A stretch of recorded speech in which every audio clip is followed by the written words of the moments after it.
Die Eröffnung des Deutschen Ärztetages 2015 wird in der Paulskirche in Frankfurt stattfinden. Dies ist ein Hort der deutschen Demokratie, eine Grundfeste, in der die Bürgergesellschaft gegründet wurde.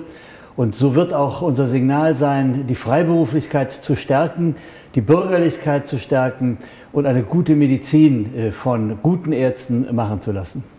Der Deutsche Ärztetag wird sich mit Sicherheit mit dem GKV-Versorgungsstärkungsgesetz befassen.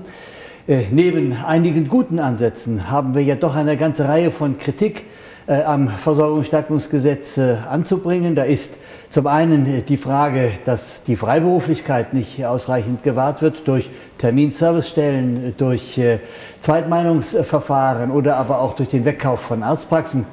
Aber auch und vor allem wird wohl die Versorgung auf dem Lande durch Landärzte nicht deutlich verbessert werden.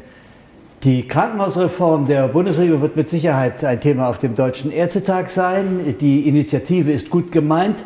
Im Koalitionsvertrag stehen eine Reihe von positiven Sätzen, zum Beispiel eine Verbesserung der Finanzierung von Hochschulambulanzen oder aber auch die Berücksichtigung echter Kosten.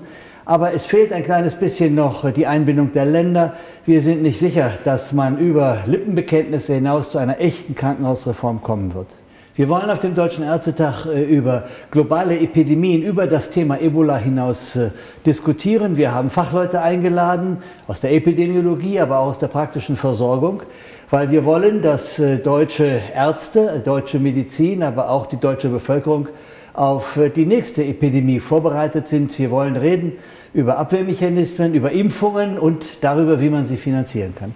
Der Deutsche Ärztetag wird über die Kommunikation von Ärzten mit Patienten, aber auch untereinander sicherlich diskutieren. Wir haben Referenten eingeladen, die uns berichten werden, wo Probleme liegen, aber auch vor allem, wie man sie verbessern kann. Denn man muss die kommunikative Kompetenz der Ärzte schon im Studium stärken, man muss sie in der Weiterbildung berücksichtigen, aber man muss hinterher natürlich auch bei Ärzten, die aus dem Ausland kommen, auf deren kommunikative Kompetenzen mit Sprachtests und Ähnlichem reagieren. Der Deutsche Ärztetag in Frankfurt ist die Hauptversammlung der deutschen Ärzteschaft, das große parlamentarische Ereignis für uns Ärzte. Ich lade alle Ärzte Deutschlands herzlich dazu ein, mit uns vom 12. bis 15. Mai in Frankfurt dieses große politische Ereignis mitzuerleben und die Richtung der Politik der Ärzteschaft für die nächsten Jahre zu bestimmen.